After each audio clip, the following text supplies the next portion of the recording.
Alors qu'il fallait plutôt parler de retrait. Manet, quand il peignait, ne s'intéressait pas à lui. Il s'intéressait à ce que son travail ait la qualité suffisante pour être auprès des tableaux qu'il aimait. C'était ça, son exigence à lui. Pour Philippe de Champaigne, son exigence était de remercier le Seigneur d'avoir sauvé sa fille. C'était ça leur exigence, c'était pas d'être des grands peintres. C'était de produire le tableau en tant que l'objet est bien supérieur à toute grandeur artistique.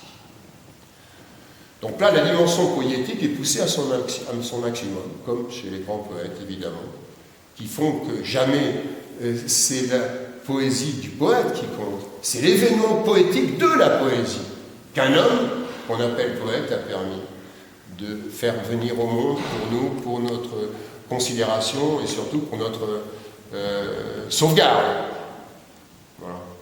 Donc il n'était pas question de mettre le tableau dans une espèce d'hyperbolisation qui faisait que tout le reste c'est de la merde. Il n'est pas question de ça. Au contraire, ce qu'il faut sauver c'est l'essentiel, et l'essentiel est distribué parmi tout ce qui nous touche, parmi tout ce qui est pour nous d'intérêt majeur, sans que parfois nous en ayons conscience. Donc là, pour le problématique de conscience, comme disait José P., je peux fantasmer des tas de choses là-dessus. Je dis heureusement, bien sûr que j'ai vu des tableaux de Reimann où je pouvais, moi, fantasmer, mais d'une ténuité telle où l'évidence n'était pas aussi surdéterminée, comme un énorme blob. C'est comme si nous avions une loupe pour observer certains tableaux de Reimann, et nous avions... Or, si je m'étais contenté de faire ça, je serais un artisan, comme l'a fait Gerhard Richter. Mais il a fallu tenir compte de la présence, de l'authenticité de la présence. Autrement dit, quelles que soient les ressources que pouvait me donner la peinture de Reimann, il me fallait absolument travailler mon propre cantonnement, où la chose s'arrête. Lorsque j'avais 23-24 ans, au Kröller-Müller Museum, en Hollande, à Arnhem, je regardais des salles de Vincent. À l'époque, on pouvait encore s'approcher très près des tableaux. J'étais avec ma compagne, il disait, mais tu te rends compte cet art, tu te rends compte comment il est peint, cette touche. Mais lui, il s'arrête parce que c'est un arbre, et l'autre touche, c'est un ciel. Mais comment garder cette touche sans avoir de signe, sans avoir de figure? Comment on s'arrête? Donc il y a eu une problématique qui m'a tenu pendant de longues années, c'est comment arrêter le travail pour faire que tout se maintient à l'endroit du peint, à l'endroit du plan, à l'endroit du tableau, sans pourtant suggérer un étouffement, un écrasement ou une pseudo-limite. Il ne faut pas oublier que le terme de limite vient du grec, Périas, qui dit « ce à partir de quoi quelque chose peut commencer ». Pas de limite, pas de commencement. Tes tableaux n'ont aussi jamais dépassé, je ne sais pas, en 80, 90. Moi, je suis allé jusqu'au jeu de paume, les 24 tableaux faisaient 2,40 m. 2,40 c'était jamais plus. C'était une vraie gageure. Mais, comme disait Reinhardt, il faut une amplitude logique du tableau, il n'a pas à être spatialisé. Évidemment, nous avons eu un phénomène contraire avec Newman, qui faisait des tableaux tellement grands, qu'il souhaitait qu'ils soient accrochés dans des couloirs pour qu'on puisse les voir de très près. Il n'avait pas envie de faire un hommage à l'espace, the space bore me, disait-il. Par contre, il sentait bien que cette vision du tableau de Chevalet, ce tableau à l'européenne, il fallait l'éclater, il fallait l'exploser.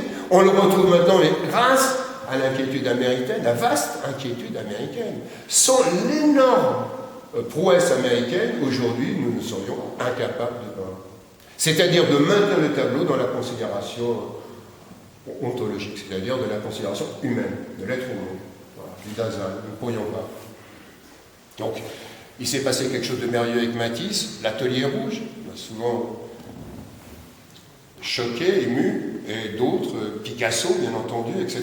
Mondrian qui a permis à l'Amérique de pouvoir se poser sur quelque chose, le combat entre Pollock et Picasso, mais sans cette fantastique prouesse, quand on voit un Zip de Newman, quand on voit le moindre degré de luminance d'un tableau de Reinhardt, on comprend à quel point ces œuvres ont dépassé l'artistique. Et donc nous ont permis de mieux comprendre l'objet présent et les richesses qu'il contenait, qu'il détenait, au-delà des prédicats que nous pouvions donner. nous sommes blonds, nous sommes grands, nous sommes petits, nous sommes ceci, nous sommes cela. Et si le tableau nous disait, vous n'êtes ni ceci ni cela, vous êtes là. Vous êtes le là. Donc le tableau est aussi un rappel à la présence que nous sommes et à l'invitation que le monde nous fait. Donc le tableau est au monde, évidemment. Qu'est-ce que serait un monde où le tableau ne serait pas? Voilà ce qui a été principalement mon souci moteur pendant 30 ans. Pourquoi la pâmoison? Parce que c'était le but le plus simple, le plus riche et le plus tendre que je pouvais avoir pour peindre. Je me suis souvent pâmé, évidemment, devant les œuvres du XIVe siècle, italien particulièrement, et j'étais heureux de voir dans ces œuvres une étrange affection. Comme nous savons, sans affection, pas de compréhension. Mais réciproquement aussi, sans compréhension, pas d'affection. Donc comment peut se produire l'espérance de compréhension d'un tableau qui ne fait aucun signe pour être compris, mais qui lui dégage une affection?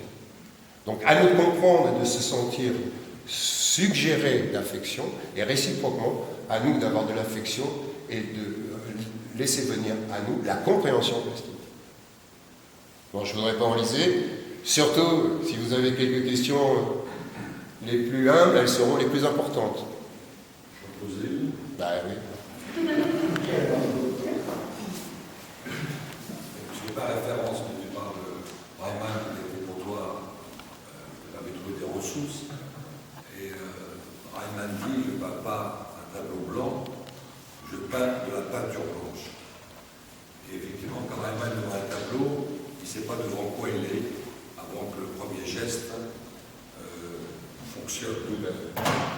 Et j'aimerais quand même que tu décrives, c'est quand même un processus technique, de geste manuel, dans ton travail. Tu en es quand même l'auteur, même si parfois tu dénies d'être l'auteur, et tu es surtout le spectateur dans la naissance de cette œuvre et dans son émergence. J'aimerais savoir, tu expliques quel est le processus pour arriver à ce tableau vertical, accroché à ce mur, d'où il est parti, de quelle manière tu l'as entrepris, Oui. et suivant quelles étapes. Alors, reprenons ce que je disais tout à l'heure à propos de cet fameux stage, clippé. Ça a évolué, ça a pris toutes les formes géométriques de l'époque, évidemment, les influences étaient là, et puis peu à peu, j'ai eu une crise, c'est-à-dire je me suis mis à peindre avec des grands coups de pinceau, j'avais des écuelles, des grosses brosses qui donnent cette configuration un peu phallique à mon travail, mais c'est lié au fait que je peins avec une grosse brosse. Jusqu'en 83. C'était surtout noir, blanc, gris dans les années 70, Non, non? non, au début, à Janapa, les premiers sont noirs, sont bleu nuit sur fond blanc, mais tout de suite, après, dans le catalogue, vous verrez un carré avec des taches jaunes. Bon, peu à peu, la couleur, évidemment, est fondamentale au tableau. Et donc, jusqu'en 83, je peins directement, comme ça. Je sens que je vais m'étouffer, que je vais, ce que je disais à l'époque, me Van Goghiser, que je ne vais plus trouver de limite. Et il me manquait du temps pour peindre. Mais je voulais conserver l'aspect de mon travail. Et alors, pendant une période de crise, comme disait Newman, quand un peintre est en crise, il doit peindre en noir et blanc. Donc j'ai peint en noir et blanc, j'ai fait une vingtaine de tableaux, enfin, est-ce que ce sont des tableaux? En tous les cas, de chemin de tableaux. Et j'avais peint blanc sur fond noir. Par contre, j'arrivais jamais à faire bleu sur fond jaune. Ça a pris beaucoup de temps. En 81, j'ai fait un dernier Janapa avec des tableaux vert, rouge et jaune, avec de la matière, avec ce pinceau. C'était beaucoup plus rustique ici, beaucoup plus épais, beaucoup plus nerveux. Et pourtant, déjà là, c'était la possibilité du tableau. Et puis ensuite, les choses donc sont devenues extrêmement complexes pour moi. En 83, je me suis posé la question à savoir, mais ces formes blanches que j'avais disposées sur un fond noir, est-ce que je ne pouvais pas les colorer avec un petit pinceau? Seulement, d'un point de vue juridique, je me demandais si j'avais le droit de faire ça ou si c'était un maniérisme. Donc, pendant 2 ans, comme ça, je me suis posé cette question jusqu'à fin 83, où là, j'ai décidé de mettre un gel, une matière, incolore, de la déposer sur la toile, posée au sol, avec un monochrome qui, à l'époque, était un monochrome bronze, couleur bronze. Et j'ai attendu que ça sèche 2 jours, ensuite je l'ai relevé et j'ai distribué la couleur avec des pinceaux sur chaque spot. À ce moment-là, j'ai eu un soulagement temporal fondamental. J'avais une semaine pour mettre la couleur, là où je n'avais que 2 heures. Donc quelque chose s'est apaisé en moi et m'a permis de pouvoir poursuivre la tâche. Ça a été très important, cet épisode-là. Ensuite, j'ai continué, sans m'occuper de l'idée que je pouvais avoir de mon travail, mais en obéissant à mon travail. C'est-à-dire, je suis de plus en plus devenu le servant de mon travail, plutôt que le chef de mon travail. Lorsque j'ai démarré, c'est moi qui ai commandé. À partir des années 80, qui me prépare où je peins les 24 tableaux, je laisse être le tableau. Je l'entends, je l'écoute, je réponds à ce qu'il exige, comme différenciation, comme capacité de dépôt des couleurs, non pas chromatique, mais topographique, de telle façon à ne rien gêner, et ne pas non plus inventer une chromaticité. Personne ici pourrait dire quelle est ma couleur préférée. L'important, c'est qu'elle soit là. Et donc, peu à peu, le dessin s'est apaisé, la matière s'est apaisée, l'équilibre, la mesure, l'économie ont maturé jusqu'à permettre maintenant. Alors, la technique proprement dite de ces tableaux, ils ont été peints, toute la couleur est évidemment verticale, monochrome gris. Ensuite, il est mis par terre. Je prends une matière qui aujourd'hui est légèrement colorée, ce qui ne m'était jamais arrivé de le faire à ce point-là. Vous avez un rose sur un fond vert, un bleu sur un fond gris. L'exposition probablement m'a suffisamment attiré, suffisamment touché pour que j'explore quelque chose que j'avais en tête. Rappelez-vous mes peintures blanches sur fond noir. On me sentit autorisé à le faire. Ça a donné d'ailleurs un aspect important. Bon. Donc, une fois que la matière est sèche, au bout de 2 jours, je la mets debout et ensuite, calmement, je dépose les couleurs. Alors, comme je disais. Comme processus, excuse-moi, tu me parlais l'autre jour, en fait, que cette matière que tu poses, qu'on appelle cette trace, parce que tu parlais de médecine, en fait, elle est posée à main levée et en tournant autour du tableau. Voilà, ma grosse donc, ce n'est pas dessiné. Mon récipient, avec 2-3 kilos de peinture, c'est une balance et je danse littéralement autour, comme vous pouvez dire que le colloque dansait, sauf lui. Sa danse était effectivement beaucoup plus naturelle, beaucoup plus éloquente, tandis que moi, c'est une danse beaucoup plus figée, beaucoup plus calibrée. Je reviens plusieurs fois, je tisse littéralement mon pinceau de telle façon à ce que le destin de la matière soit très très précis. Et puis surtout, ce qui est très important, excusez-moi, c'est qu'il faut absolument différencier les lieux. Or, lorsqu'il n'y a pas de signe, lorsqu'il n'y a pas d'a priori, lorsqu'il n'y a aucune idée en tête, il est extrêmement difficile de passer d'un phénomène comme celui-là à celui-là. Il faut à chaque fois se remémorer les anciens, comment ils faisaient lorsqu'ils peignaient une paire de chaussures, un éventail.